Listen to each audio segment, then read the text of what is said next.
You're kidding me.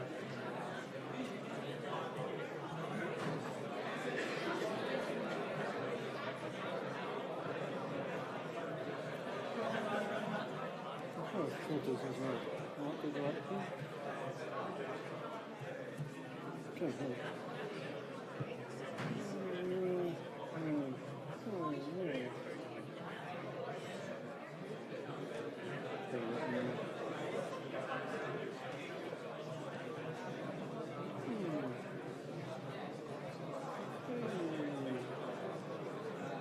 Oh, 17 is too. Oh well. It is what it is.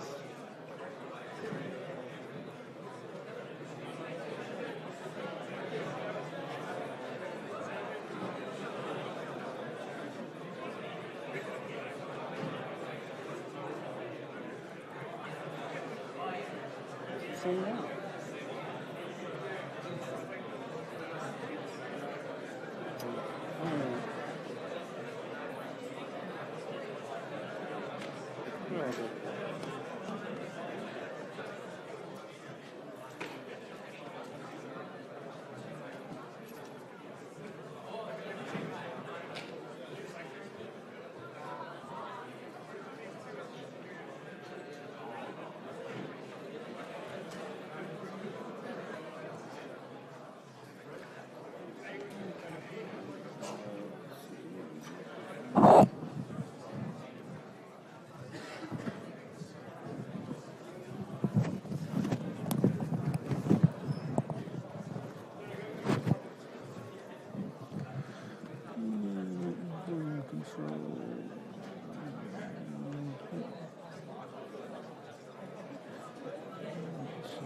Good.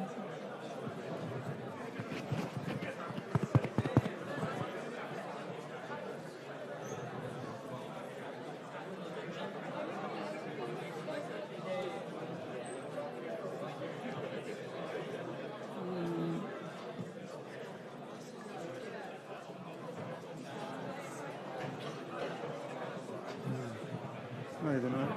I think it's these.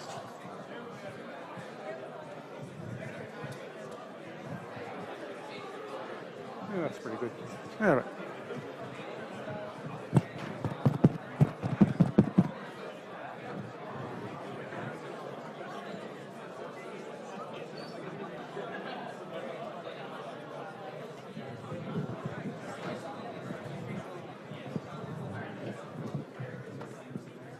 All right, good afternoon.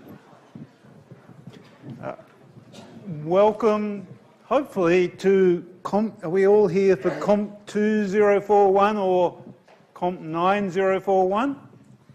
Usually there's one person who leaves the lecture theatre at least quietly, though I have turned up in completely the wrong lecture theatre at least once. But we're all in the right place, which is a good start for week one. All right, my name is Andrew Taylor. Yes, thank you.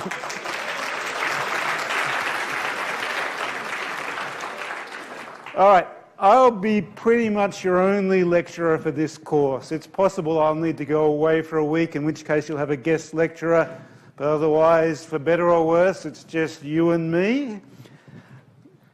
And, well, am I the person to contact with problems? With major ones, yes. There will be a course forum set up, hopefully tomorrow. that will be your first point of call for most things. I have not one but two enthusiastic tutors saying, Andrew, let me answer questions in the course forum this session. So most questions go there.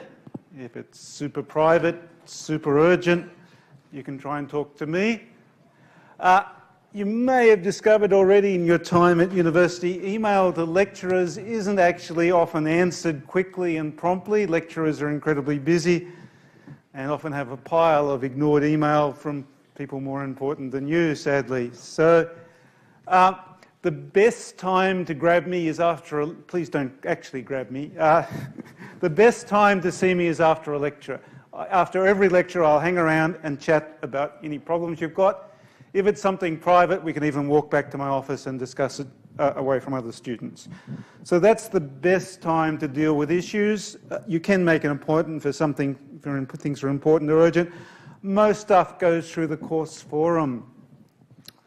Well, why do I like the course forum? Because not only do we have the tutors there eager to answer questions, but we also have your fellow students. And there are a lot of questions often that the fellow students understand your perspective better than we do, and I'll be sitting there thinking, what is this student asking? I don't really understand how to answer. And another student will say, I'll answer it and know what they've meant. So anyway, course forums, great things. Oh, yeah, it's either going to be Piazza or Ed. We have to decide about that. It's one of the reasons it's not set up yet. The other reason would be I finalised my session 1 results 2 hours ago or something. Well, not quite all of them. I think there's still 10 withholds. But so, yes, week 1, not good. All right. Oh, should you be here? All right, let's get that out of the way. There's a couple of issues we want to talk about there, about whether you should be in this class. All right, hands up if this course is required for your program. Hey, so some of you, sorry, no choice. You, me, we're together, whether you like it or not. So which programs is it? It's bioinformatics and software engineering, I think, still require Comp 2041, no longer compulsory for computer science. If you're a computer scientist, it's not too late to enroll in another course. We'll talk about whether you want to or not shortly. So that's Comp 2041. But this course is a little weird. It's an ancient thing, which the university doesn't really do anymore, but it's 2 courses rebadged as 1. So some of you are not in Comp 2041 at all, you're in Comp 9041. So let's talk about Comp 2041's undergraduates. Most of UNSW's undergraduates, certainly most in our school, are local enrolments. Most of our postgraduate coursework students, the people in Comp 9041, are international students. By the way, if you're new to Sydney, I hope you're surviving the harsh Sydney winter. Beware of frostbite, it's a real thing. No, it's not in Sydney, is it? Perhaps where you come from, but not here. So Comp 2041, Comp 90... any study abroad people, just for my curiosity? No study abroad people? Pity. All right, so Comp 201, Comp 9041 coursework postgraduates, it's not required for coursework postgraduates, so yeah, you might want to listen to what I'm going to say shortly and decide whether you want to take this course. So, let me give you a bit of history first. Why does this course exist? This course has been around for quite a while, but it was created because of honours thesis years. So we had students who were doing 3 years of study, and then they do a 4th year project with a lecturer or doing something. And lecturers were a bit disappointed with the practical skills, that's a good word, practical skills of the students they were getting in 4th year to doing projects. They had good marks, but when you said, here's a task, their skills were limited, too limited. And that worried us a bit because, of course, those students were near to going out to employers or other, perhaps postgraduate study, and perhaps they weren't well prepared for that. So they said, Andrew, give a 2nd year course and try and teach as much practical stuff as you can in that course to build up students' skills for that sort of thing. So there would be the first caveat. If you're here expecting a lot of theory, a lot of foundations, you want to know about, calculus of types for programming languages, your lambda's your favourite thing. No, there's not going to be much theory at all in this course. What do we do in this course? Well, not a lot beyond code, actually. Code, and more coding. So, yes. Now, some of you might have a social life. Not me, but some of you look young and attractive, so maybe you do. I would squeeze any sort of social things you want in the first part of session. In this course in particular, it's a lot of uni courses, I guess, are like this. It's second part of session, it gets to be eat, sleep, and code. Now, if the thought of this fills you with horror, then again, maybe you should be looking at other courses. If you're thinking, yeah, you're like me, you love coding, you wish you could spend more time doing it, then maybe this is the course for you. So what sort of coding? Well, one thing we want to do is expand the spectrum of languages you've seen. So if you're coming in through Comp 2041, you've seen C, perhaps with me last year, and probably Python. A lot of you, if you're coming that way, will have seen Python in Comp 1531. But that's probably it for university courses. If you're coming through Comp 9041, Eric taught you Python, I think. Yeah, did a good job of teaching you in Python, judging by the student feedback for Comp 9021. So there are lots of computer languages out there. We're going to show you a couple that, well, we're going to show you first up will be actually shell. Shell scripting, a really weird sort of programming language, which is every programmer should be proficient with. And we'll show you Perl. Now, Perl, when this course started, was an incredibly important language. Less so these days. Its importance has declined a bit, but not as far as broadening the horizons of students. So I'm perfectly happy if you understand the core of Perl in the weeks we spend on it, and then decide, no, I'm a Python programmer at heart, I'm never going to write Perl again. I think you'll still be a better person, maybe not a better person, a better programmer if you've understood the design of Perl, seen what it does, seen what it doesn't do, so you know it exists. And just saying, it's not impossible that when you're looking for an internship or a job, they might have existing Perl infrastructure and be looking for someone who can, may need to modify it or something like that. So it's a useful thing to have on that CV. So Perl, Python. Oh, who doesn't know Python? Who hasn't programmed in Python before? All right, so we're going to give you, we're in a bit of flux here in this course. It's only a couple of years ago, I'd put no one in the, but it'd be the inverse. I'd say, who knows Python? And there'd be a few people putting up their hands. So we're going to make sure that everyone coming through the course is comfortable with Python. The corollary there would be, if you haven't seen Python before, you may have to do a lot of extra reading for Python. Oh, I didn't mention, the other thing is, if you haven't seen, who hasn't seen C? Who hasn't programmed in C? Waving your hand? Oh, again, not many. Good. So some of the people, particularly coming through 9041, haven't seen C. There'll be some lecture examples and things like that that revolve around C. Not crucial, not I can't pass the course unless I know C, but you may have to do some reading there. So in both cases, you don't know Python, you don't know C, expect to do some extra reading, a bit of extra research. We're at university now. We don't expect the teacher to hand out on an A4 page everything we need to know. We'll also try to expand your knowledge of tools. Git would be the primary one. We'll see what else we can fit in there in terms of tools to dealing with software. Tools. Oh, regular expressions. Yeah, that's my favourite part of the course, actually. I reckon regular expressions are enormously useful. And they're in any language you can find will have regular expression libraries. And it's something I don't think really gets covered anywhere else at CSE. So lots about regular expressions.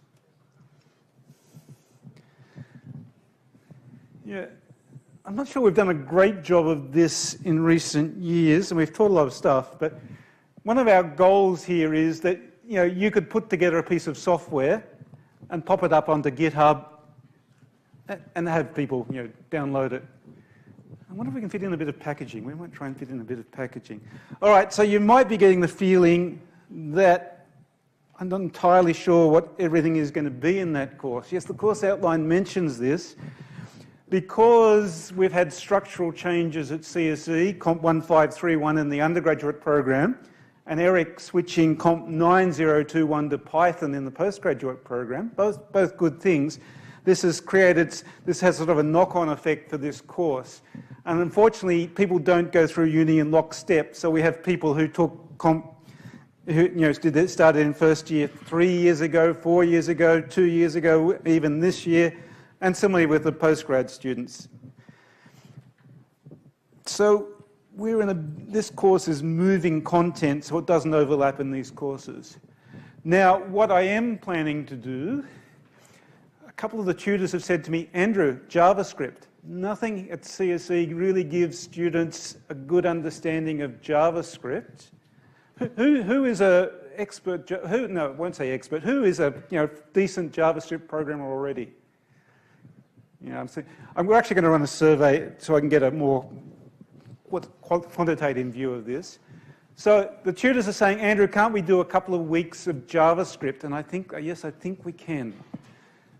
So if you're allergic to JavaScript, also time to change the course. JavaScript doesn't have a lot of friends among programmers, but again, like Perl, it has its quirks and difficulties. But again, it's an incredibly important language, and I think it's very useful if we can give you a couple of weeks of JavaScript. We can't teach you the whole language in what time we've got, but we'll give you some fundamentals, get you doing some stuff, hopefully. If these tutors can come up with a few lab exercises for me and maybe even an assignment, we'll see about that. So JavaScript. Some web-based stuff. This course has always had a web-based stuff. It's shifting a bit. It used to be heavily CGI. We'll get you to write a CGI script or two of some sort, but it's shifting. We will get you to do some web scraping for sure.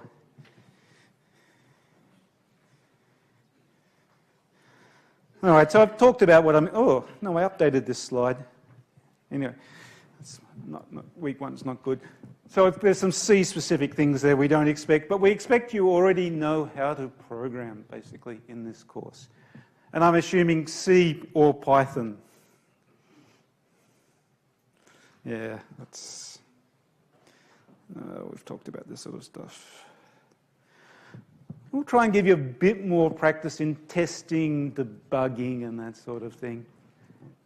You'll see, particularly in doing shell, is a natural way, for writing testing suites in.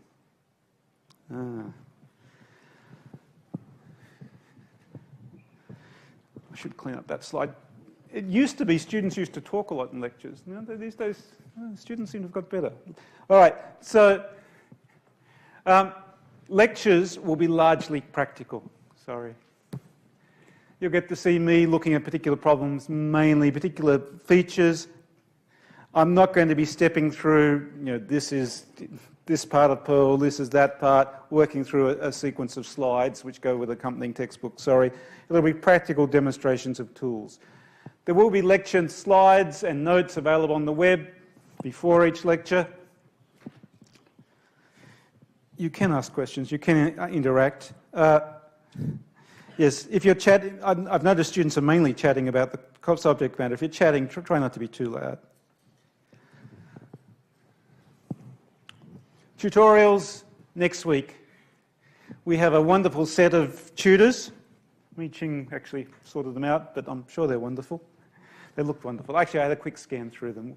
We have, it's sort of silly, but the reason I didn't pick the tutors is I was so busy organising the running of the selection of tutors for the whole school. I didn't have time to sort out the tutors for my own course. So someone else did that for me, but we have what look like a wonderful set of tutors.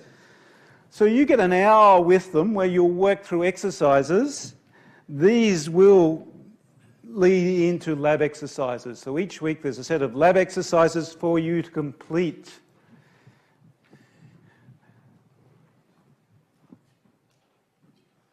A couple of things about tutorials. All right, my philosophy is, well, there's two things. Tutorials stratify a bit.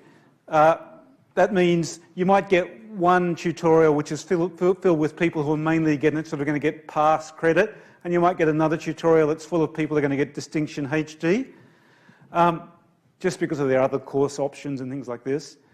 So I don't tell you to tutors you've got to go this speed. You've got to go 10 minutes question 1, 10 minutes question 2, because it depends on, tutorials are meant to be interactive. So they're meant to proceed at the speed the students want, and I don't know what that's going to be for each tutorial. That's one thing. The other thing is, I like tutors to give a tutorial, based on how they think it should be given, the things they know about, the order of things they think will lead well into the lab.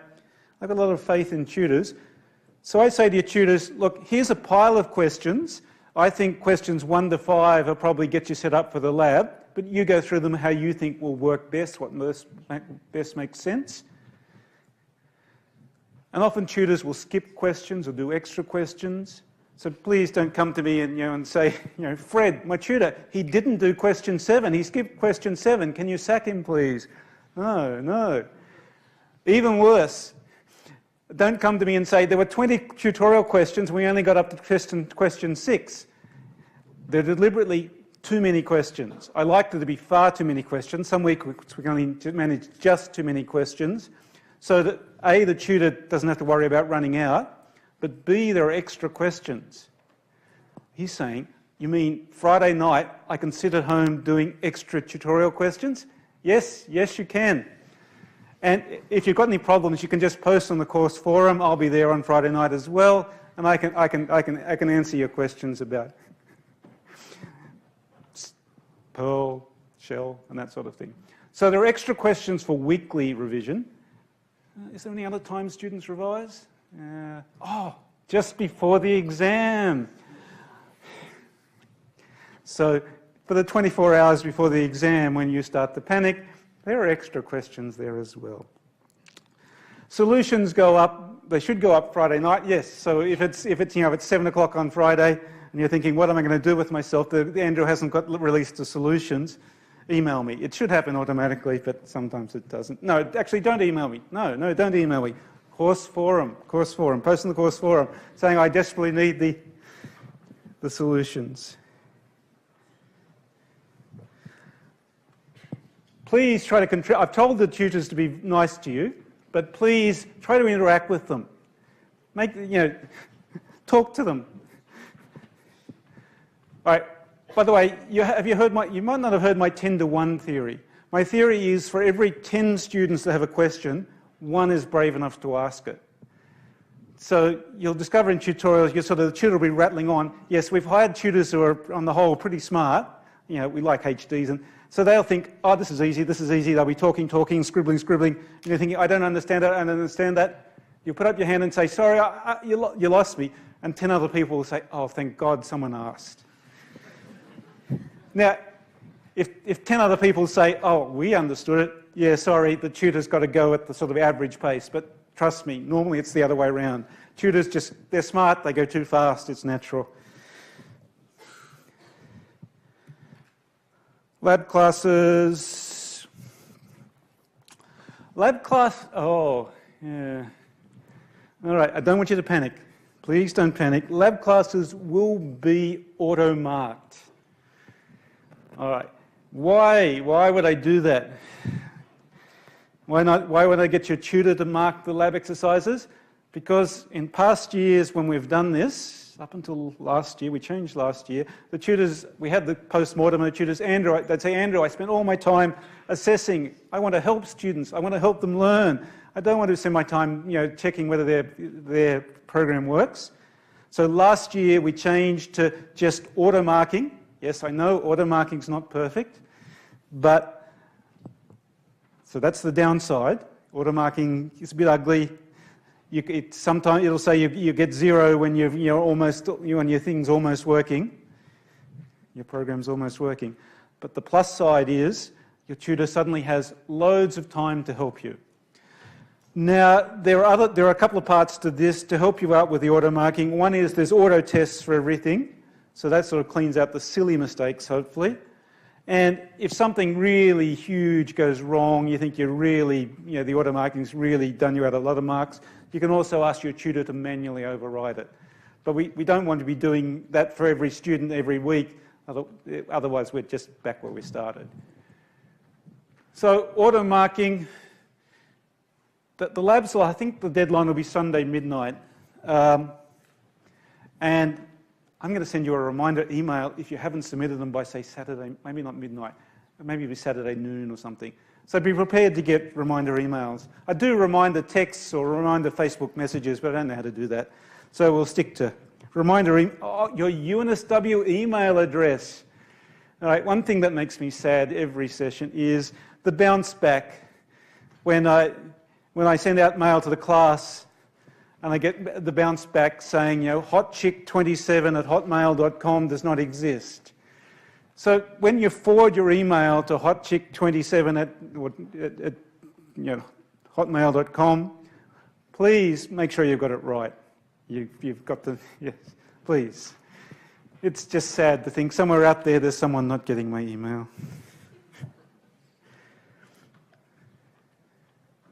Lab exercises, lab class. Lab classes are set up, the marking such that you miss a week, you're okay. There are challenge exercises. Yes, the challenge exercises are hard. That's why they're called challenge exercises.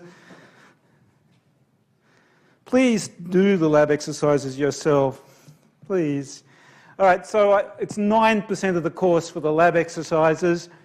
I guess by getting someone else to do the lab exercises or copying someone else, you could go from maybe 5 to 9, so you get a whole 4 marks you don't deserve. But then there's the final exam worth 55%, where your proficiency in the subject of the lab exercises is going to determine what mark you get there, and there you'll lose big time. So do them yourself. 9041 students, if you're a 9041 student, you can get exemption from the lab exercises. You have to email me specifically requesting it. Each session it's just 1 or 2 people who are generally holding down a full-time job, incredibly busy, and are sort of across this stuff anyway. So if you think you fall in that category, you can email me.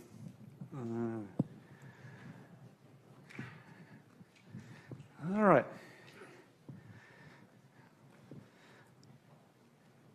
I'm always amazed that people study coding on YouTube, but people do. So how many of you have looked at a coding video on YouTube? Yeah, yeah. You see, it's just, I don't know why people would do that, but all right, so I'm not going to tell you how to learn, so that's fine. But it does worry me a bit that you can get an inflated idea of your own competency. It's not the only way you can get that, by watching coding videos, well, videos on YouTube. These videos live and die by how much you think you learn quickly. So, if a video thinks you can teach you all of C++ in 3 minutes, a lot of people are going to watch it, and they're going to get a lot of ad dollars or whatever they get from it. So these videos, they may be a way to learn. They may be a good thing, but I'm worried that you need accurate feedback as to how you're going in the course. Lab exercises you often do with tutors with lots of input. So I want you to get input, feedback about how you're going standalone by yourself Now, I'd love to have exams, say, every second week in the labs and marked and things like this, but A, there's zero time available in our labs, and B, I can't get things marked and back to you, and that's not possible either. So, but that hasn't stopped me. I'm going to get you to run your own mini exams every week from week 5 to 12. So again, Friday night, home, in your bedroom, you're going to do an exam for me. He's saying, but how do you know if I'm cheating, Andrew? I won't. You're going to self-invigilate. So you're going to pretend you're that person in the exam room that frowns with you if you sort of look sideways. You're going to enforce exam conditions and do some questions.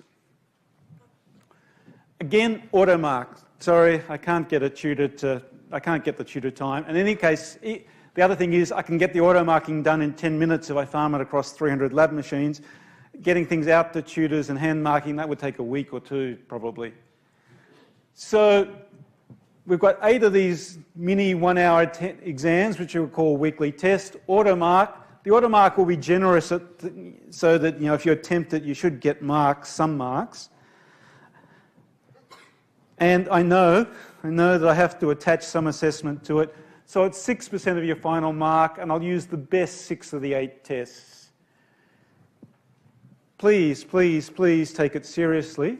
We did this, I didn't analyse it last year in 2041. I did analyse what we got for 1511 in this session. And the students who took the test seriously did significantly better on the exam. So it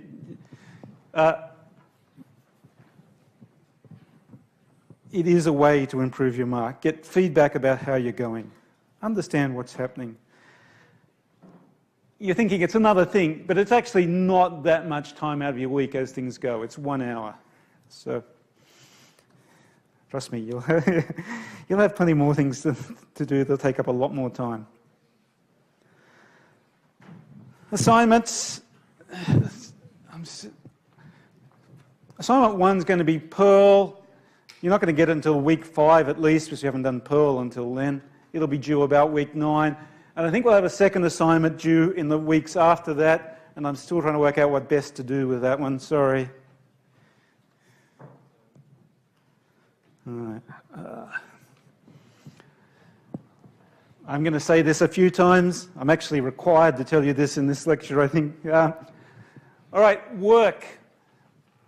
There is no group work in this course. Yes, teamwork, group work, that's wonderful things. We have other courses for that. Not this one. Everything you submit is your own work. Please, to that end, do not show your work to anyone else. No one. Unless there are someone at course staff. You give your work to your mum, and she takes pity on your best friend who's all in this course and say, have a look at his work. It's not your mum I'm going to have in my office saying, why have I got the same piece of work from the two of you? No, no. So, all right, he's saying, I'm picking on you, aren't I? He's saying, but my code's so great, everyone should see it. Yeah, look, I'm fine with that well after the due date. Last assignments are in, you know, everything's in, a week after the due date. Print out your Perl, staple it up around the quadrangle, and if it's good code, I'll try and get the Vice-Chancellor to go easy on you when he arrests you for littering. But until the assignment's in, you keep your code to yourself. We hate dealing with this because it particularly has consequences. In this course in the past, we've seen people lose scholarships. International students can also lose their visa. The university is legally required to tell, I don't know who it is, Peter Dutton, if there's some problem. So we don't want to do that, please, please. But wait, you're saying, when I'm programming, I'm often getting bits of code from somewhere else. Yes, that is true, isn't it? So, there are 2 parts here. Why don't I like you handing in someone else's code? Well, I've gone to great difficult effort to get this assignment out that I think you'll learn. So if you hand in someone else's code, what have you learnt? Not much. But there's also a question of honesty. You're handing it in and you're saying, I did this, it's mine, it's mine. Your name's right at the top. Attribution. So,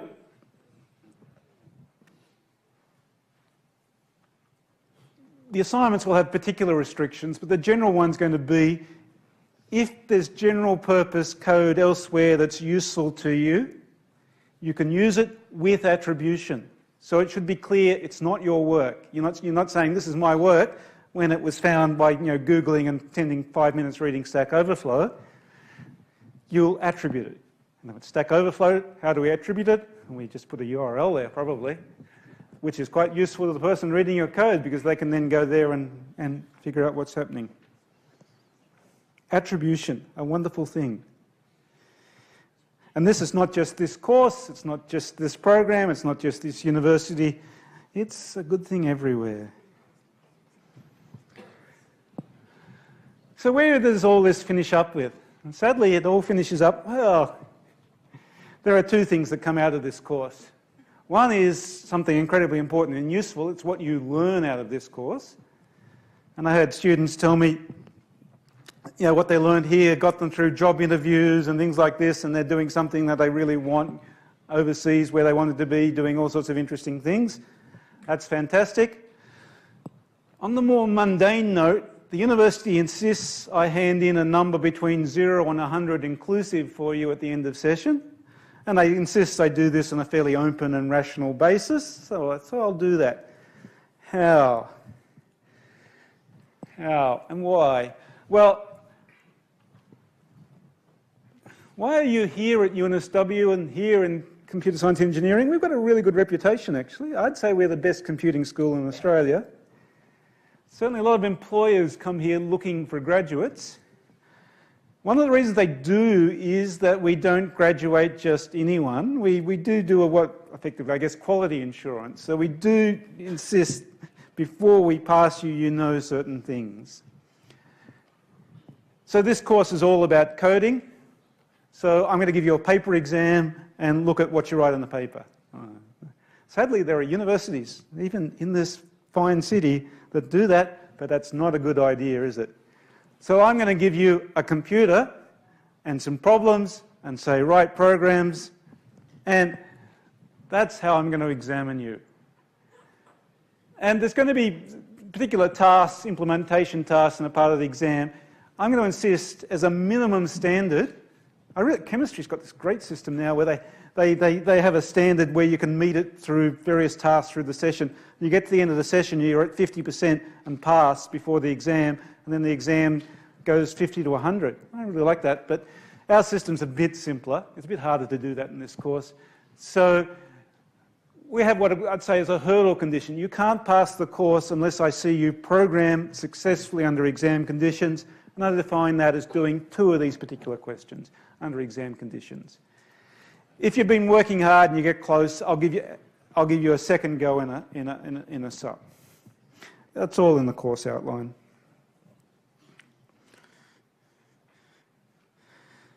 Don't meet this hurdle requirement. It doesn't matter how many marks you've got from other things, you don't pass the course.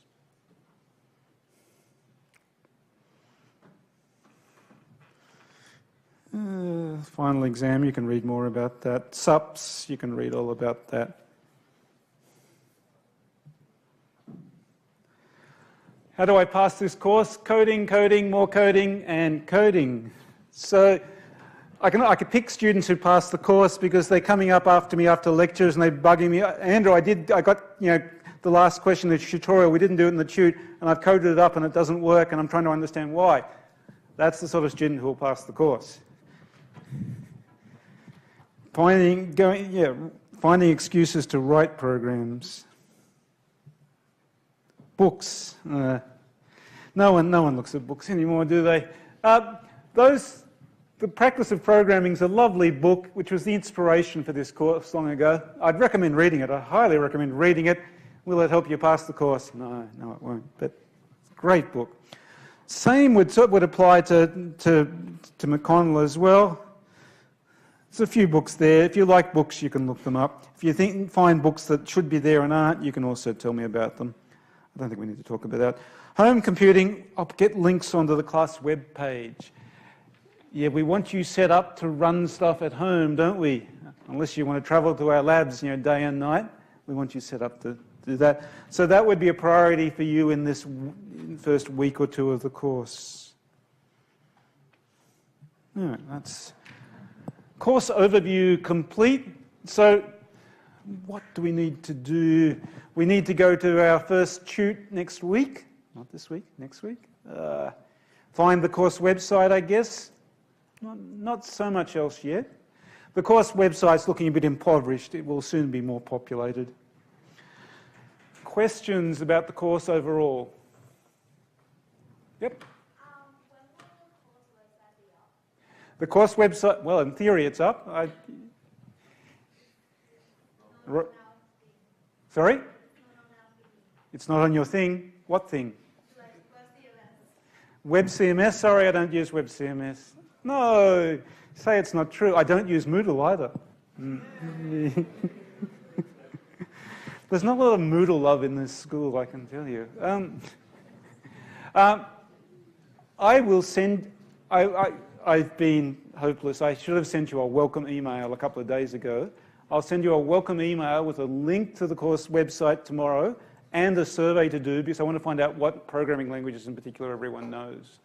So I'm going to send you a thing, and I'm going to do it as a non-anonymous survey just to warn you, because I want to correlate also when the course is over. I want to look back and say, everyone had learned Python before the course failed, or something like that. I want to look at that sort of analysis. My experience is sort of good in one way, but it's hopeless in another way. I can't, for example, with my experience, I can't even, if I think all the female students hated my course, I can't even discover that with my experience. There's no way to split it up. Or if all, I can only split 90241, 2041, so we're going to try and do some other surveys as well. Sorry. That was a good question, though. If the course website's not up by Thursday's lecture, you tell me I'm a bad lecturer. Yep. Will labs be done in pairs? Sorry, you have to. Will labs be done in pairs? No. Did you do pair programming in 9041 or 9021 or 1511? And that was good? Sorry. There's no pair programming. Yeah, the evidence, by the way, is pair programming. The educational evidence is very good for pair programming, but not this course. The feeling is you're getting towards working more alone. But the labs, when you're working in the labs, there will be the chance certainly to talk to other students. If you're finding this pretty easy, by the way, I wouldn't turn up to the lab for 5 minutes, say hi to everyone and disappear. I would take the opportunity to act like an assistant tutor, perhaps, if you think you're heading for HD in this course. There's no better way to refine and clarify one's own understandings of a topic than try to explain it to someone else. And you'll hear me nag you about this multiple times, communication. It's no good being technically super expert if one cannot communicate this. And it's just possible you may be, say, sitting in an interview in the upcoming future where your communication skills will be very important. Another good question. Any more? All right. So my practice in these, I can't talk continuously, so we're going to have about a 5-minute break if you want to duck out and grab coffee or whatever. Then we're going to come back and switch over to content. So start on the content.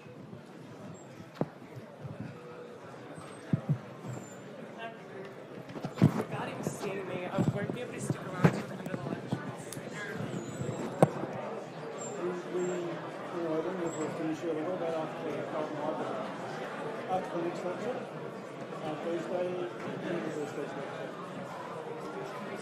Sorry. Yeah, after Thursday's. Right, I'll see you then. I'm not actually enrolled in this course because I haven't completed my degree because I have to do my makeup on the side. But am I still able to access all the labs and stuff? Or Yes, you are. so yeah, so I can do it. Soon. I just had some concerns regarding my enrollment. So I did 1511 last time, and normally people do 1531 in their second semester, but What mark did you get? I have a 72. It's short of. I would normally say to come straight in a hd. So you're an undergraduate in Computer science. computer science. Yeah, so it's not even part of my degree. The only reason I'm doing 2041 is because, one, I can't do 1521 because there's not enough spaces, and I wanted to keep a computing elective as my free elective rather than do something outside my school. Not ideal. Have you done any Python programming before? I haven't done Python, but 1511 is obviously C. So yeah, I felt that I should ask you that. So. I mean, I have no problems dropping it and doing like doing some other course, or unless I wait till like a week so that spots open up in 1531. I would say you're better off. Well, are you in 1521? Yes, I am in 1521, and I'm doing 2521 alongside 2041. What's the fourth course? My fourth course is my math course, 1231.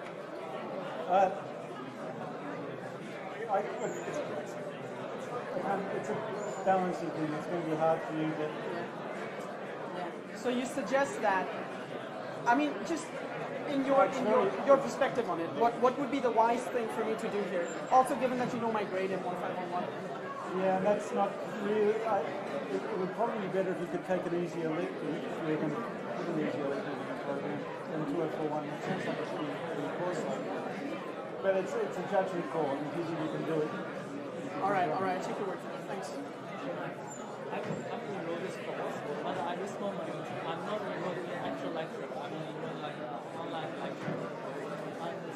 So you just said you don't use Moodle. This is for real? Yes, I don't use Moodle. So how do you check out The course website, it's written in Python. There is a course website with slides and everything. Everything you'll get on Moodle is there. Just like that. okay. You're welcome to come to the physical lecture. I actually want to come, but because there is a tutor that I can have this lecture, but I want to switch it to sometime.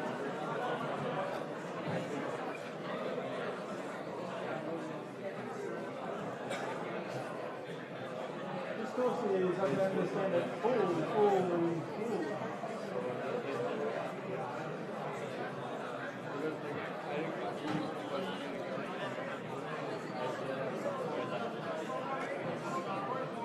It's possible, I'm going to ask about the lab being added, but I'm not sure if there is a lab you can put in. So you can keep checking, and you might, but it's not something I can do at all. You can ask the undergraduate office, but there's a tool about when you students asking about these courses on the floor. You can check online, you can check online, but I'm not making any promises. I actually don't know who's actually doing that.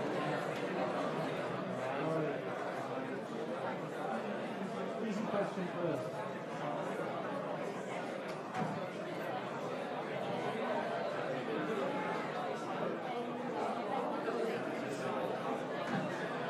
Did it work? Yeah.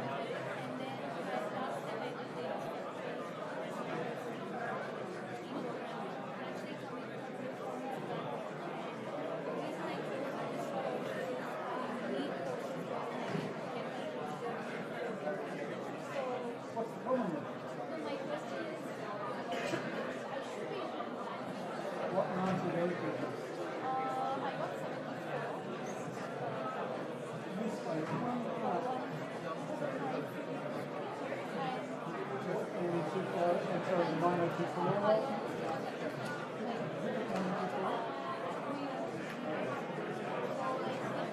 I'm not saying it's going to be easy, but yes, we will try to pass this course.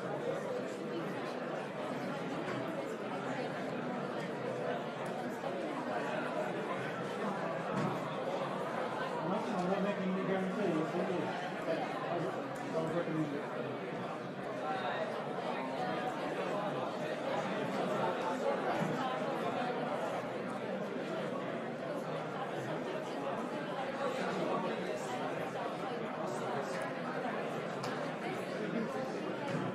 a whole mixture of things. It's horrible. So, well, if you want to get ahead, you just start reading the story. But regular expressions of Perl. So we're going to start off with shell and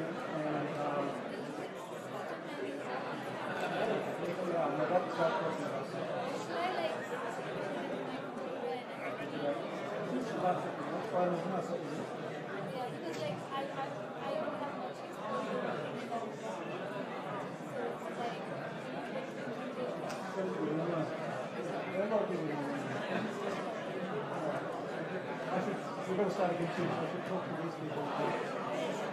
But you're asking good questions. Most of them are answered in the next hour. So you can throw me out there tonight.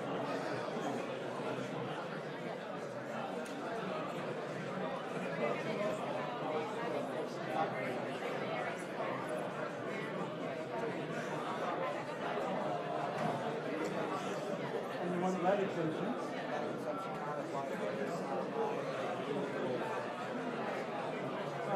But why do you want lab extensions?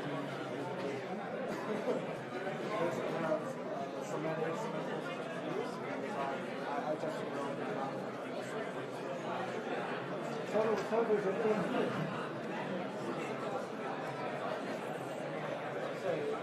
So the lab example doesn't really work for me. Well, it's, as I said, it's mainly people who are working full time. I'm never here. I'm not sure I'm that exempt from all of those people. You can send me an email, I'll look at it, but you can come and argue with me again. I'm not sure it's the right thing to do.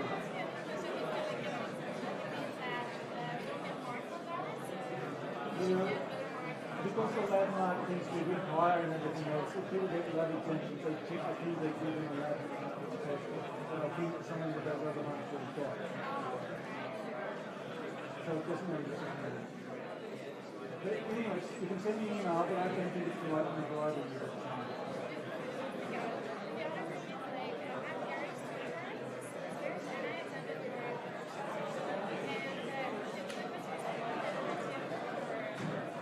CSC got papers that you want to study about the EU.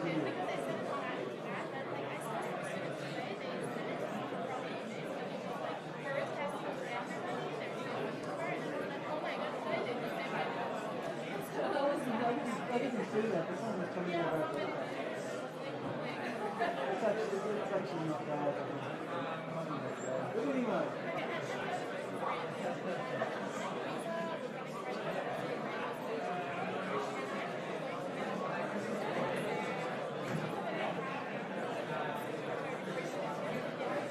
When you get a new visa, also CSC got papers.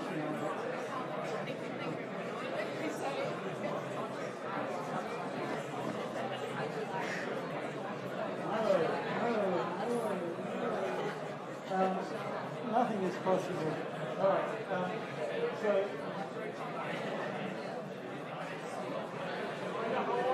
keep your eye on the ladder. You have spaces in the field.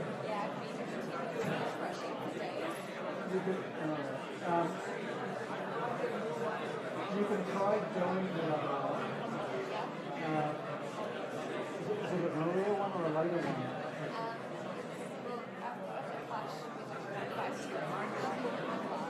But the only other lab that I've had to learn is You can turn up to another lab and you take it to the end. You said you could try it. It's like through my other lab or something, so I don't think. Yeah, you may need to do that. Okay, should that be like that? That should be okay. But it's better if you can fix it as well. Yeah.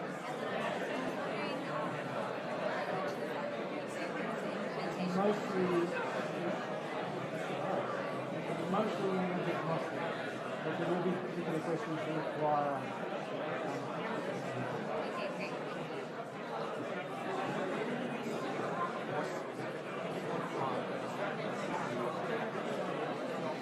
no, it should be no. I don't think so anyway. No, I don't think so.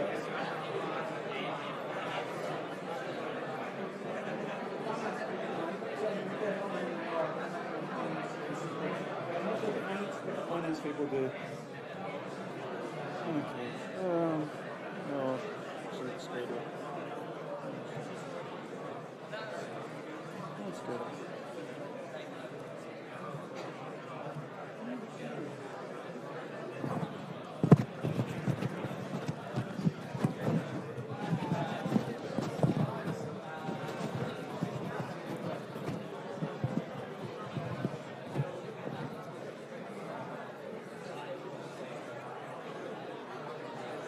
All right, let's start again. I forgot so many things in that first bit. One thing to those people who are listening to this at home, if you're in the web stream, you're actually welcome to attend the physical stream, assuming there are seats, and I expect there will be seats, so we don't discriminate there. The only thing we have to do is we can't have people sitting on the stairs because of fire regulations, but I don't think that's going to be an issue. So you're welcome to turn up if you're in the web stream. You're welcome to listen to the web stream if you're in the physical stream. It's all good. That's one thing. You may have noticed that all our labs are full, and all the labs and all the courses are full, and yeah, we're facing major problems because of the growth in enrolments in the school. We're doing the best we can, sorry. If you wish to switch labs, you can keep your eyes on the enrolments. It's possible you're able to switch labs later in the week, but it's looking difficult at the moment. Someone came up and asked about language and the final exam. There will be a set of important questions which are sort of language agnostic. They will let you answer in Perl, Python, Shell, C. I think that's the set of languages you'll be allowed. So any of those 4 languages. You're saying, why not any language, Andrew? It's a bit of a pain supporting other languages, and there's not so. You may be the world's best Ruby programmer, but sorry, you're restricted to one of those languages. There will be questions on the exam that require specific languages, but you can pass the exam effectively using any language. But if you want to get a HD, you better know all the languages. All right. Any other questions, by the way? All right. So let's move into some content. What did I want to talk about? I think I want to talk about this. So I'm sitting here and I'm talking to a program.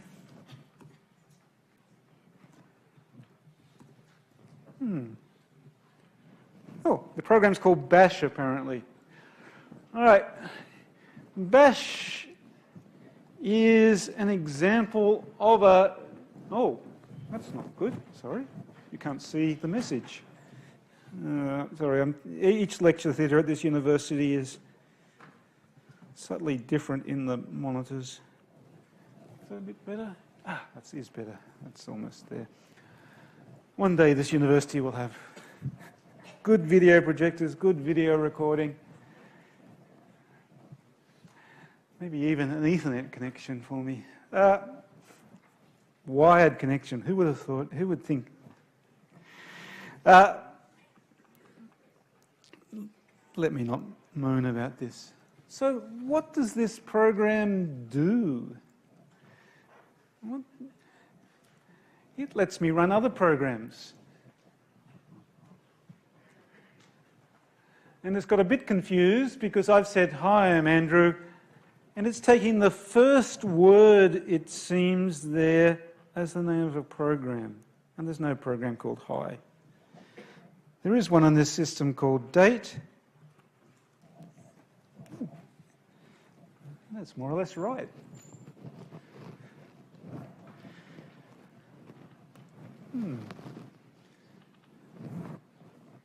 How does that work?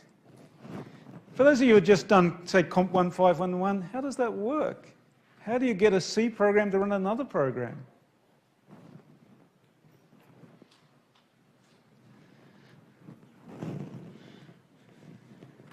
The answer is you have to make a request to the operating system. So there are functions which generally don't get covered in introductory programming courses that make requests to the operating system. What operating system? What operating system is running on my laptop?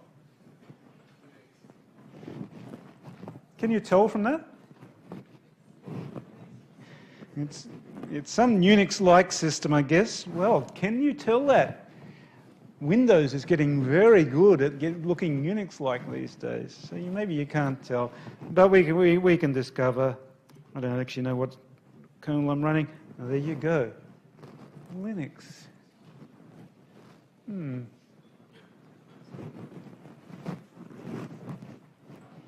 Why is Linux called Linux? Who's Linus Torvalds?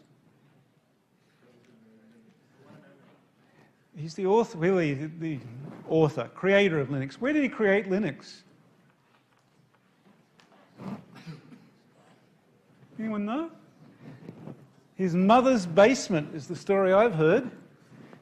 During the Finnish winter, he was a student, not that much different to you, inspired to learn about operating systems by writing his own operating systems. So he sat in his mother's basement, I guess he had a comfortable room there, and wrote an operating system. The Finnish winter is quite long, so he came up with quite a good operating system. Does anyone use Linux these days? Apart from sort of weird computing lecturers who make, well, you have to use Linux. What operating system runs in our labs? Yes, Linux. Do you need to run Linux on your laptop to do this course? No, you don't. It's not actually a bad thing to do if install Linux on a partition on your laptop. Best would be if you have a machine that's not in critical use for anything, an old laptop, an old desktop. Just saying, if your mum has $1 million e-commerce business that she runs from home in her spare time, don't try partitioning the disk and installing Linux there. But if you get some non-critical piece of hardware, yes, installing Linux is a great thing to do for a computing student. Will it help you pass this course? Maybe not, but excellent thing to do. Can you get help with installing Linux anywhere at UNSW? I think CSESOC, probably in upcoming weeks, will help you install Linux on a piece of hardware. It's best if it's a laptop because you can rock up to their seminar or whatever they do and have it there. I guess you can do the same with a desktop, lug it onto the bus or whatever, but excellent thing to do. What operating system is my phone running? It's LG G3. What operating system is my phone running? See, there we get into a question, don't we? Those of you who did operating system in first session might have a different concept to operating systems to those of you who use the term in perhaps a more common way. A lot of people refer not only to the kernel of the operating system, but a lot of the associated software. So when people say Windows is an operating system, well, Windows comes with a lot of software. Same does Android. What's underneath Android? It's a slightly modified version of Linux. So this code that Linus Torvalds wrote in his mother's basement is now run on every Android phone in the world. How many Android phones are there in the world? You can research that. So where else uses Linux? You're saying, I don't use Linux, it's not great for gaming. At least that's what I'm told. Where else does Linux get used heavily? Servers.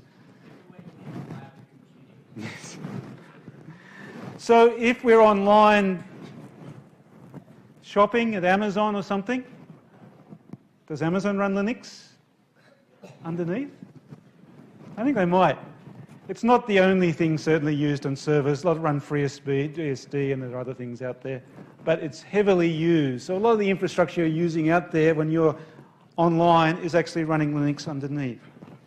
So don't complain that your one way or another have to learn a bit about Linux here. Right. Now, what did I want to talk about now? Sorry, it's been a hard week. Let me try and get some slides up to refresh my memory about what I wanted to talk about.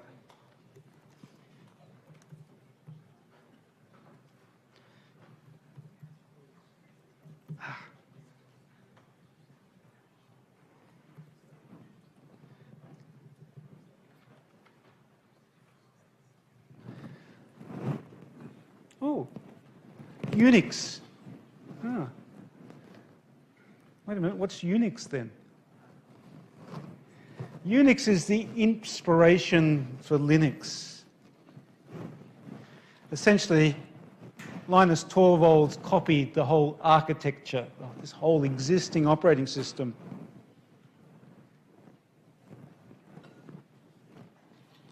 Why did he do that? Well, one reason is Unix was not open source. You find it seems very strange in this day and age, but when Linus started writing Linux, there actually wasn't so much open source software out there. It was very much the exception rather than the rule. At that time, if someone had told you, for example, the Apache web server, which powers a good part of the world's e-commerce, would be open source, you would have looked at them in amazement.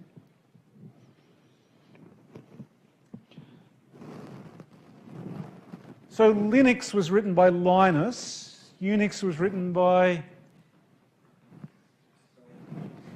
Ken Thompson. So he didn't name it after himself. Why is it called Unix then?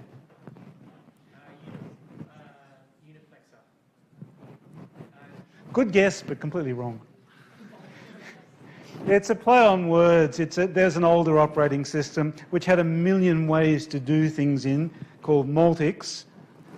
Long forgotten. Unix, they wanted to do a simplified version where there was one way to do things. Produced at Bell Labs in the 1970s.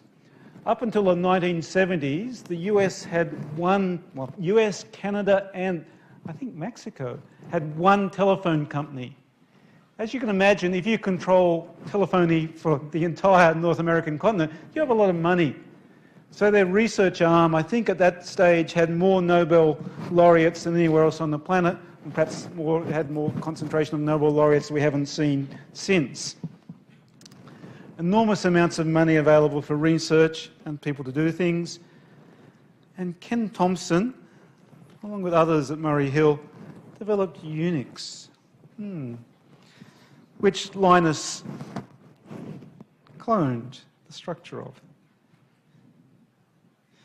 We'll use the terms interchangeably in this course. Why will we do that? It's that lovely white apple there. What operating system is running on that piece of hardware? Is it running? I think it's running OS X, isn't it? What is OS X?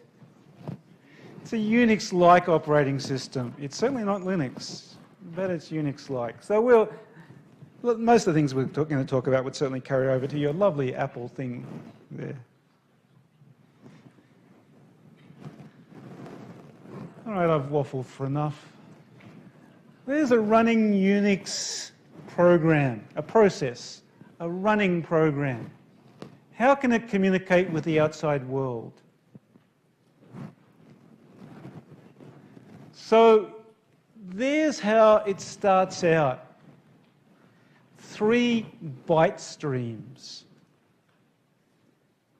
1 coming in, 2 going out. Standard output and standard error going out. 3 byte streams. Exit status we'll talk about.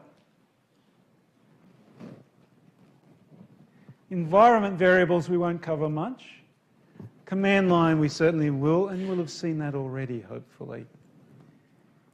He's saying, I only know Python. Good, luckily for you, Python has all of these things accessible, mainly as sys.standin, sys.argv, sys.studout, sys.studout, yeah, all there. os.exit. So any of these languages you're going to be using on Linux have these streams.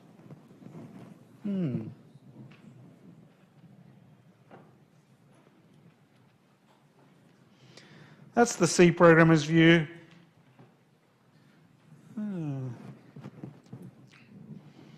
Show you a program then. Sorry. Here we are. All right, this is my favourite example for working on this sort of thing. We have here a novel. Yes, yes. I'm rather envious of J.K. Rowling's. She has billions of dollars. I do not.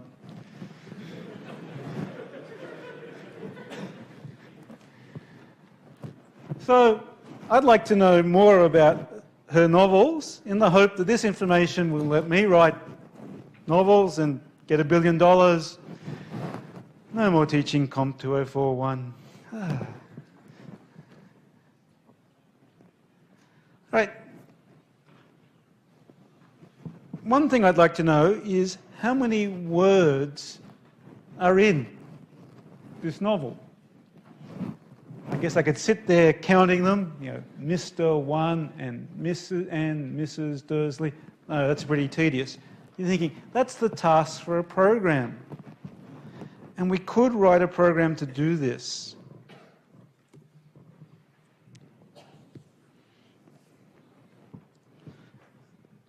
And here is a C program. Apologies to those of you who are proficient in Python and not C, but you may want to learn enough to read it. It's not quite our 1511 style.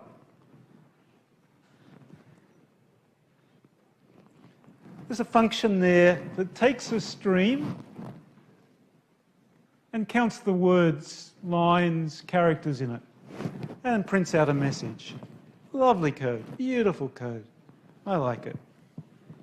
I'm a good C coder if I do say so myself.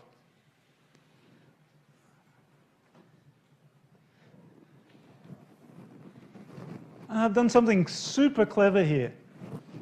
I call this Andrew's device. So if the program is given no command line arguments, I'm thinking, what can I do? I know, I'll count the words, lines, and characters on standard input. So if you don't tell me a file, I'll count it on standard input. If you do give me one or more file names, I'll go through each of them in turn and count the characters, words, and lines on that. Isn't that clever? Isn't that great? I'm so proud of myself for thinking up this. Well, yes, maybe it wasn't me that came up with this first. That's a crucial sort of programming pattern that we're going to see quite a bit of. So apologies if you're not proficient in C, but if you are, make sure you understand what that code does. I mean, you don't have to worry about, say, the P error or something like that, but just this idea of no arguments, operate on standard input. Arguments, go through them one by one, operating on them. Open the file, get a stream, process the bytes in the file. And there's the function. So it's a simple function that operates on a stream of bytes and transforms it, is what I'd say. Let's try it out. What are we going to do? GCC?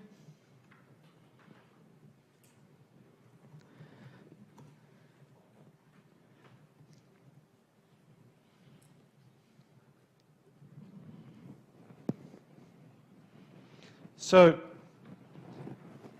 Harry Potter 1,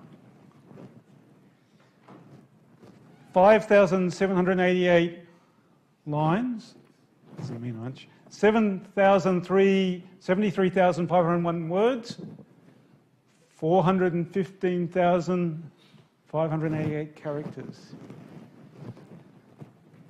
But look at this. I can put in a second file and it'll process that. Oh, look at that. Wait a minute.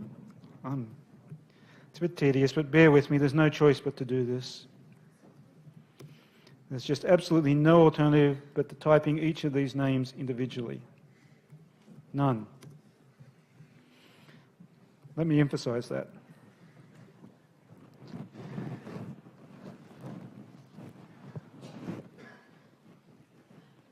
So there is, with my wonderful program, the number of words in each of the novels. Does anyone know how much J.K. Rowling's made from these novels? Let's say it's $1 billion. I think it's actually more than that now. So we'll say the first one was only $200 million. How much was she getting for each character in the first novel if it's $200 million for the whole book? 415,000 by 200 million, what does that come out at? Someone must be good at arithmetic. This is a university. How much is it per character? Come on, she types H in Harry. What does she earn? $1,000? I think it's only 500. Is that right? 500. If it's 200 million, that would only be 500. So, but that's not too bad. You think about the earning. H, $500. A, $500. R. Now, notice what happens to the novels as they go on, and you can perhaps appreciate why she got more wordy as she went on. All right. So, you know, when you get home tonight and Mum says, "Did you learn something important at uni today?" After all the effort I put in to get you there, is the subtext. And you can say, yes, I learnt that J.K. Rowling's earned $500 per character in writing Harry Potter 1. Interesting. All right. I want to look at something now. Oh, let's check out. Oh, my program's gone to an infinite loop. No, it hasn't, has it? No arguments. It's reading from standard input.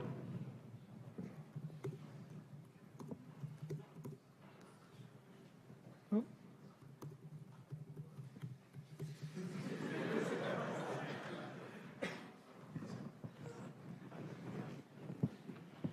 Oh, that's interesting. Why didn't we get a new line there?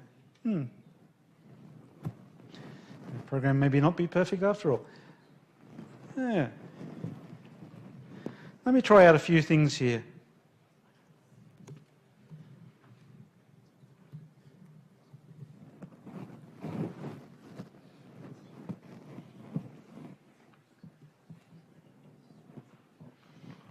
There's a problem with a missing new line, but let's not worry about that.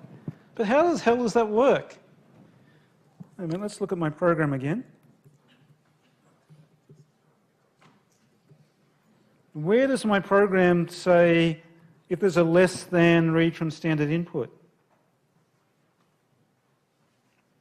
No, read from a... It's not in my program. Sorry, I'm making you... My program never sees that less than, does it?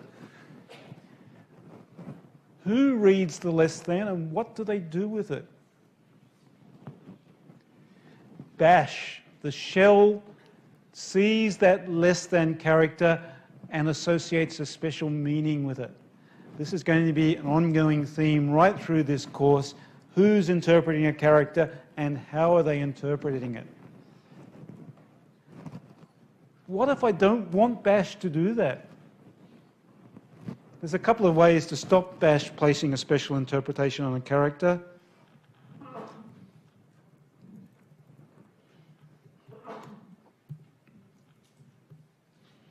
One is a backslash. I've never actually done this, but it should work.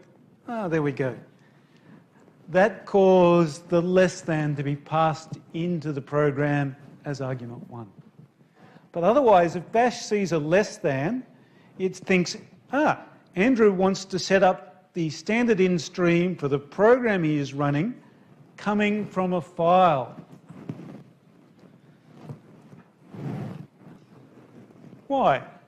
I mean, this program has a way to take input from a file by just putting the file name as an argument.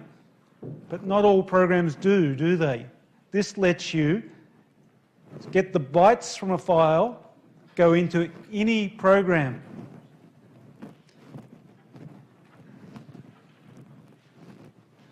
Doesn't seem like much now, but this was actually one of the crucial insights with Unix and the tools around it.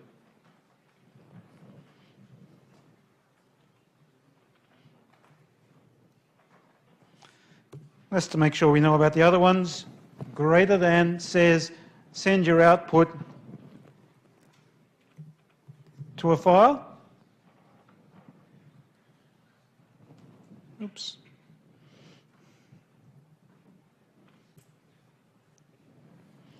So by default, when bash runs a program, stood in is coming from the keyboard, stood out's going to the screen effectively. But I can redirect them with those characters. Nice.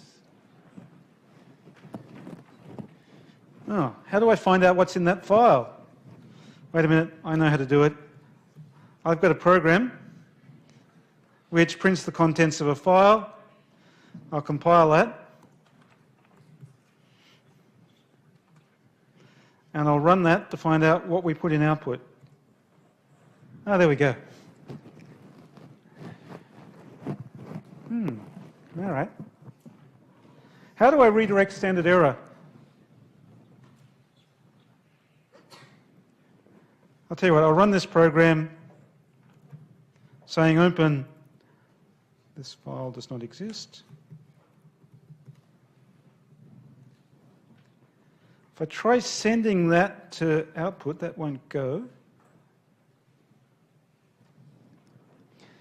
Because my code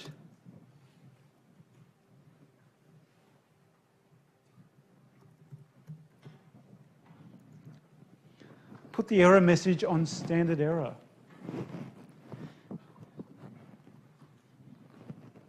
How do I redirect standard error? I put a 2 in front of it. Why 2? Yeah, there isn't a good answer to that question. It's just sort of numbering. 0 was standard input, 1 is standard output, so 2 is standard error. It's not, doesn't make a lot of sense. It just is. Well, if you've done, if you try and build a Linux, Unix-like operating system, it will make a bit more sense, I guess.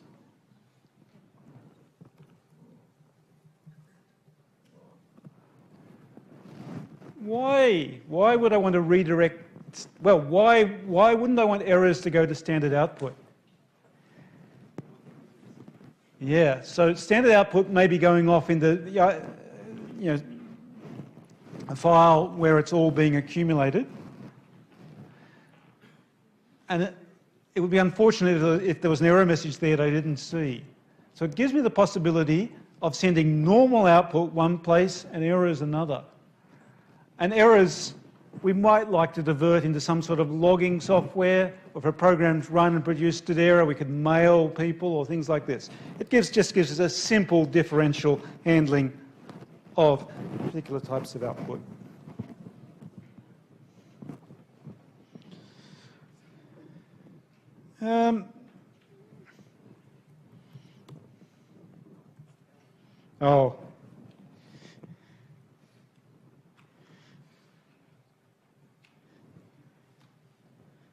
No, I'll show you that later. That's something I wanted to show you there, but that's better done later.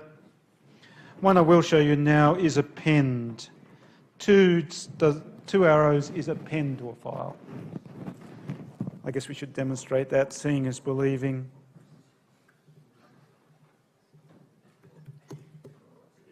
Two dates there.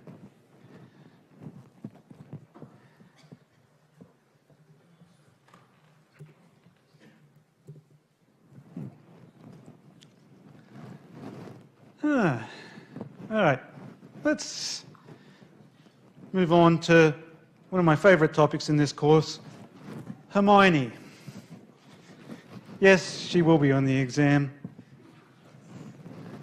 I'm wondering how many times Hermione gets mentioned in the Harry Potter novels.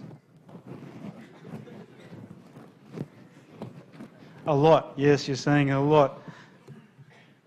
So I've written a program to look at that. It's a good program.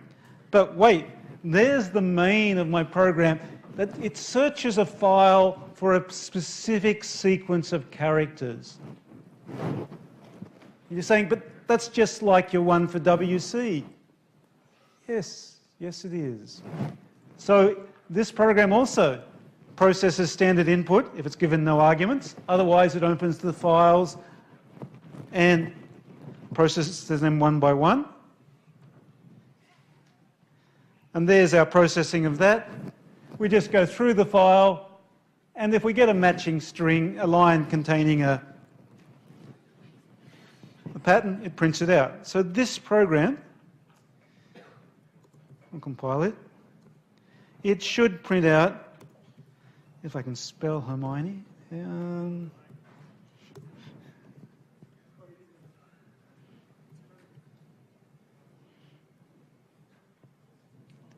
oh, look at that. We're starting to see that this pattern is quite a useful way to write programs. The pattern is called it gets called a Unix filter. Now, I've shown you these C programs, and they're on the class web page, but I didn't actually have to implement them. They already existed. So on Unix and Unix-like operating systems, there's a whole set of these programs that operate like this. Given no arguments, they process standard input and write stuff to standard output.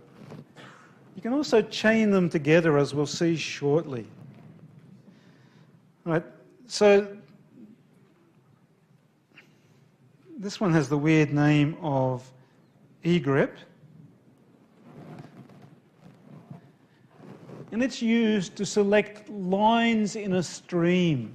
So given a stream of text, it passes through only a subset of the lines. So this is all the ones containing Hermione. And I could also do it by having standard input come from that file. Actually, we could try it out, couldn't we? No file. It's sitting there waiting for standard input. Andrew, I didn't spell my name right, but that's Hermione. Andrew. No. Hermione. Yes. All right, I better stop. All right. But how many lines were there?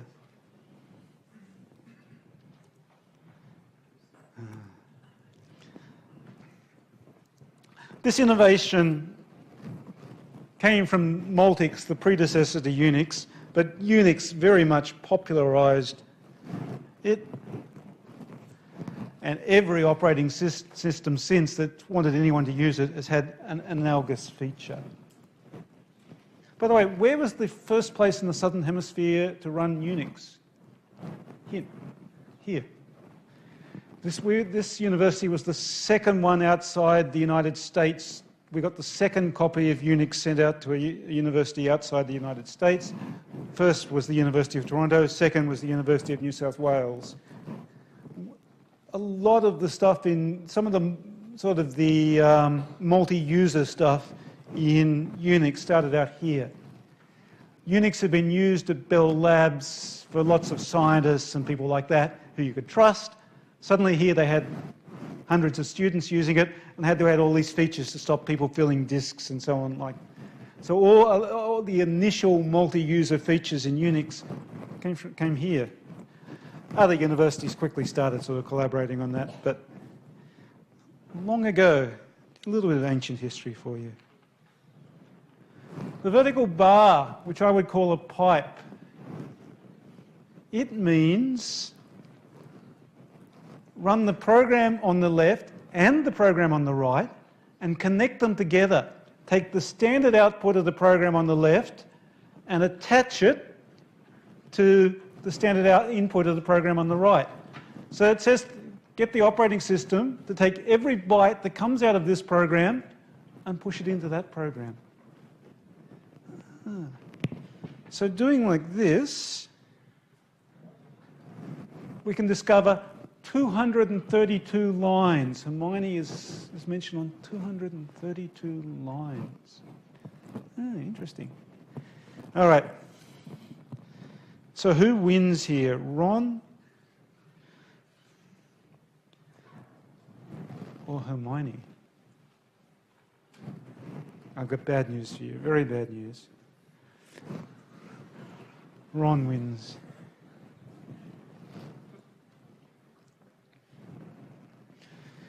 All right. Let me show you something, by the way.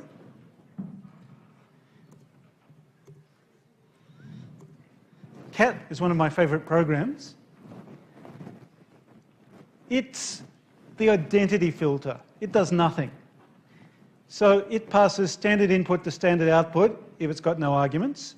If it's got arguments, it treats them as file names and gets their contents and passes them to standard output. It's a program that's mainly used in scripting.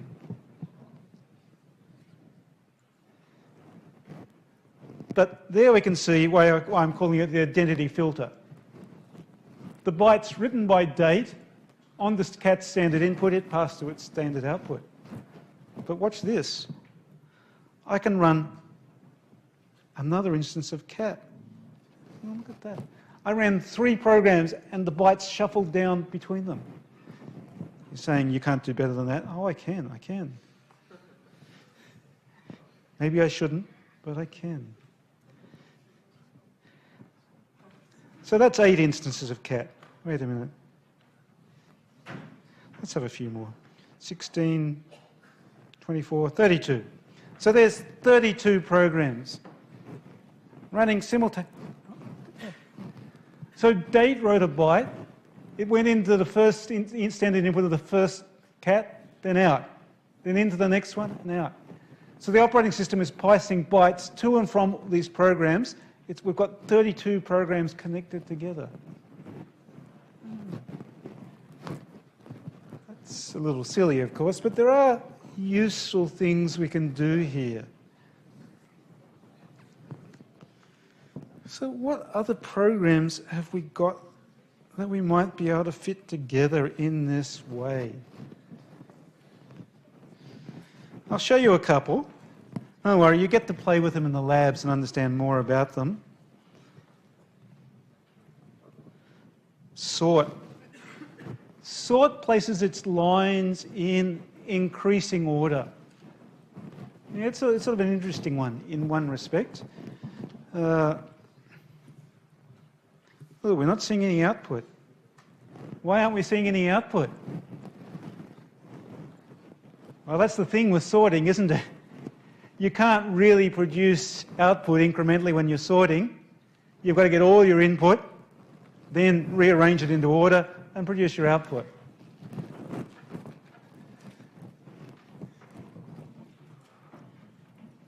Oh, look at that. 1, 3, 2.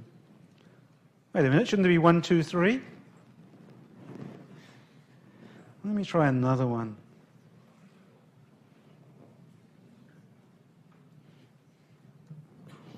What are we noticing there? Why does 11 come before 3? It's an alphabetic ordering, isn't it? There are ways to do numeric. Oh, actually a good example, isn't it? Sort minus n.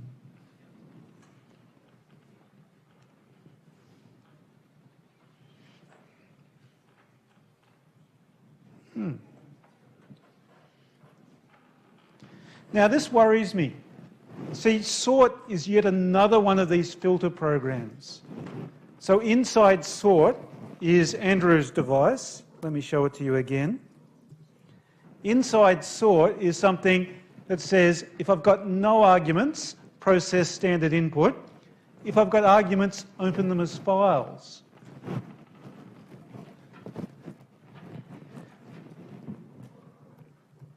And it really does work. Let me show you sorted Harry Potter one. All right, so it does lose something in the translation, but that's the... Oh, how can we see those earlier lines? We need something that lets me browse through a stream of input. And there's 2 of those programs. One's called more and one's called less. Don't ask. Oh, there's a lot of empty lines. But Here we go. Oh, that's dull. All right, we'll stop doing that. What's worrying me? I say this, why isn't sort trying to open a file called -n? All right, sort and a lot of other programs need a way of modifying their behavior. So they've got to do something special with some command line arguments. It needs, I'd call it a convention. If you want to survive this course, if you want to become superb at dealing with software and computers, if you want to have a high-paying job, go somewhere interesting or do something important, the crucial thing is becoming good at spotting patterns. All right, any suggestions as to the pattern we might be spotting here? All right, I'm trying to be, well, maybe you can't be too obvious when you're lecturing. Dashes. So the convention is something starting with a dash is not a file, it's something that may change the behavior of the program. We can test that out.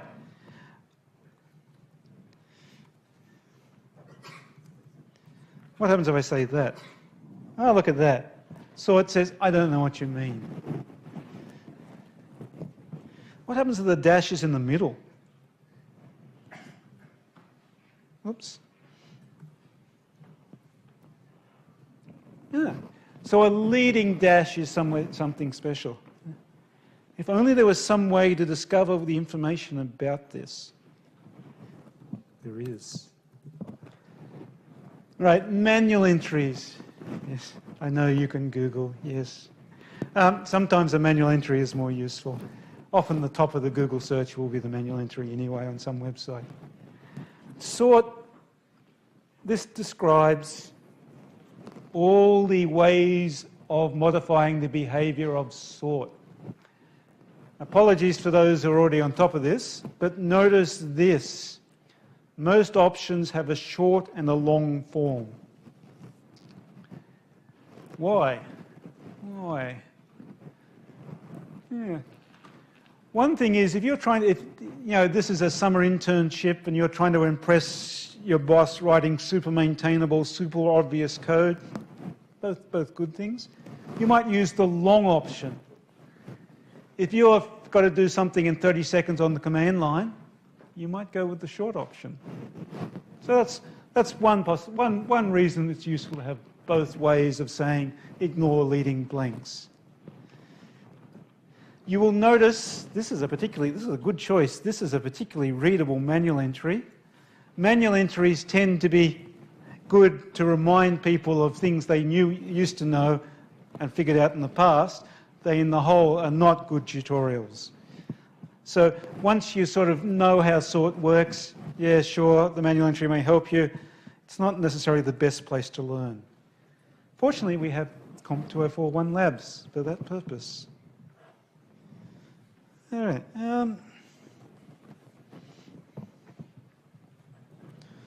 I've got a few more things to cover. Quite a few more things to cover. Oh, I've got a great filter for you. TR. It's a bit weird, and TR is an ancient program. It's so old. It's a dinosaur. It doesn't let you specify file names, I think. It lets you operate on characters. Most of the filters we've seen operate on lines. It lets you specify certain characters get changed to other characters. So I could specify that A and E are changed to, I don't know, capital Z and an ampersand. Oh, what happened there? That wasn't good. Let's try that again. A and E can change to capital Z and an ampersand. Sure to work.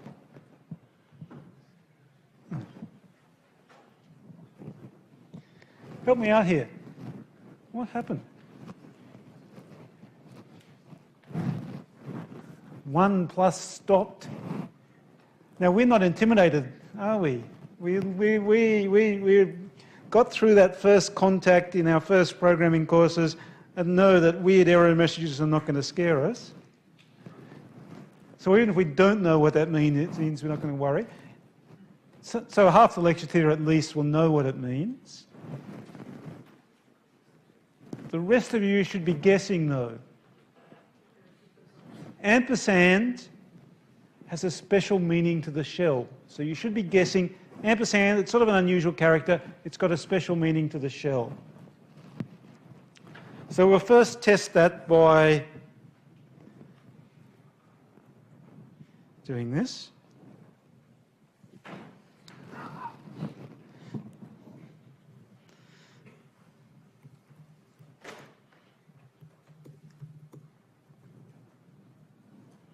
And there we see TR in operation. All the A's are mapped to capital Z. All the E's are mapped to ampersand. What does the ampersand mean?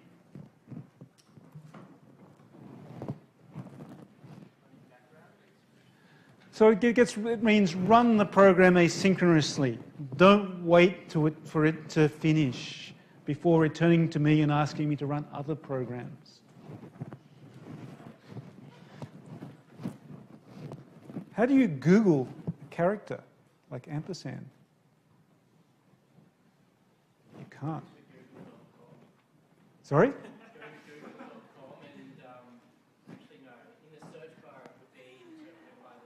Try putting in an ampersand. I think you'll find Google search indexes don't include weird characters. But you can correct me if I'm wrong there.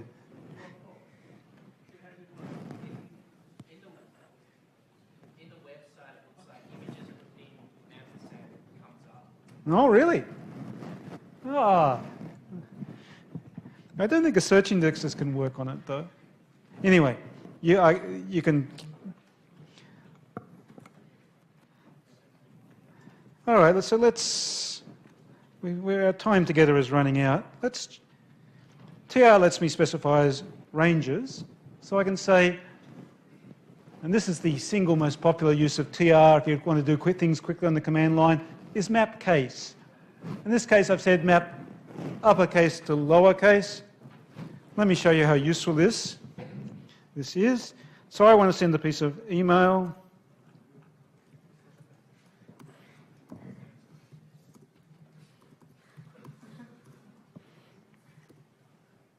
Oops.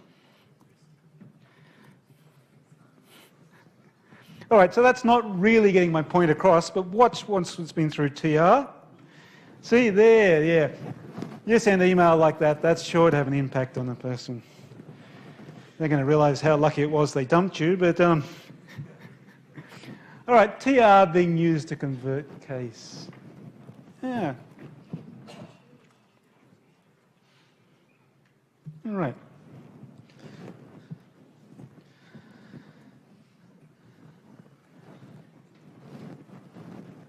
Now, let's change to a slightly different subject input. I have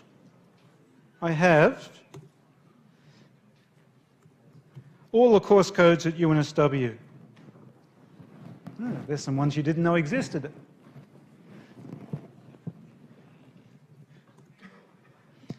They still have courses about sheep? I think they do. Oh, no. Maybe about wool. Ah, there we go. You're saying, so you're saying you don't like what this course sounds like? Wool 6001. All right. So I'm a little bit worried that people outside the School of Computer Science and Engineering are teaching computing. That doesn't sound right. Or programming. So I'd like to look for course codes that might contain computing. Yeah.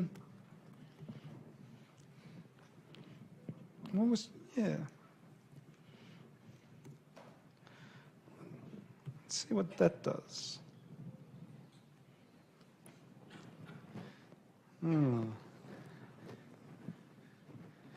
Actually, we'll start at the top.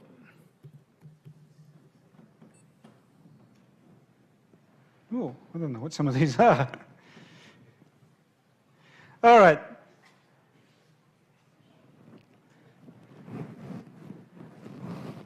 We're starting to see an issue there with this notion of just searching for a particular string.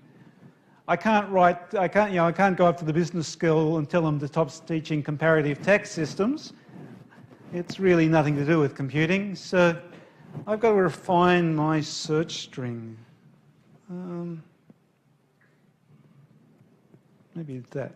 There's always a balancing act with these. Now, I can go and complain about some of these courses. Oh, lots of them.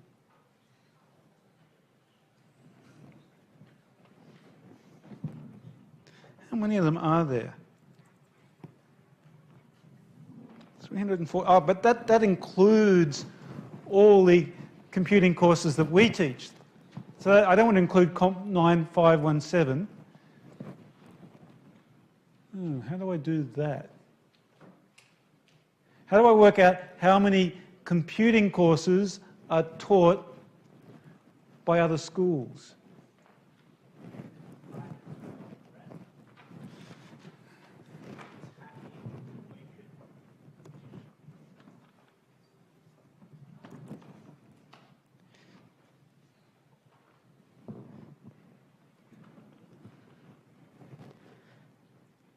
I could sort of do a subtraction, couldn't I? So that's searching for the comp course codes.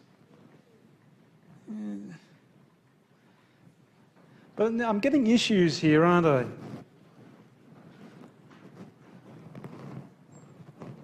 I've got a couple of issues that are coming up. One is case, and the other is where is the string on the line? So if I wanted to find all the computing courses, I'm looking for all the courses that the line starts with comp. Is there a way to do that?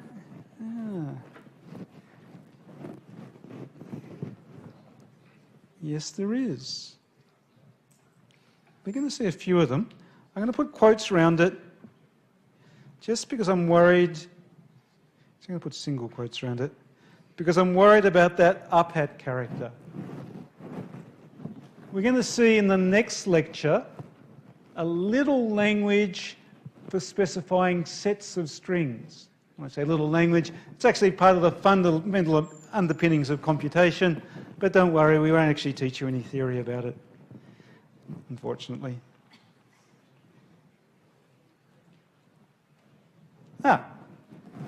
Good. That told grep, I'm only interested in those 4 characters at the start of a line. I'd call that anchoring the match to the start of a line. You're saying, what about I want to anchor a match to the finish of a line?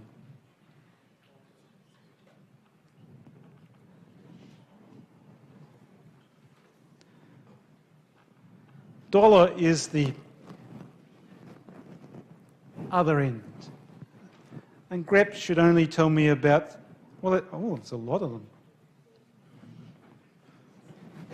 Oh, who knew? Filtering, engineering, processing, concept development, and wargaming. Oh, really? I'm a bit worried about this. All right, how many war courses are on? I think this concludes ADFA, by the way. Oh my God. The E-Warrior?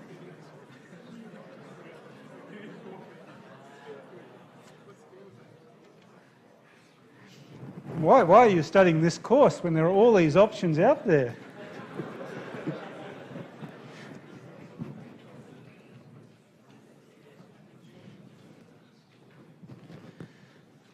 Yeah.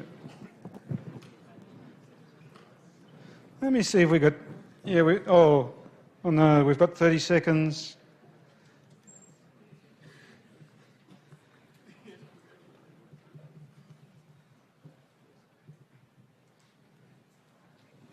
All right, so the slides are up.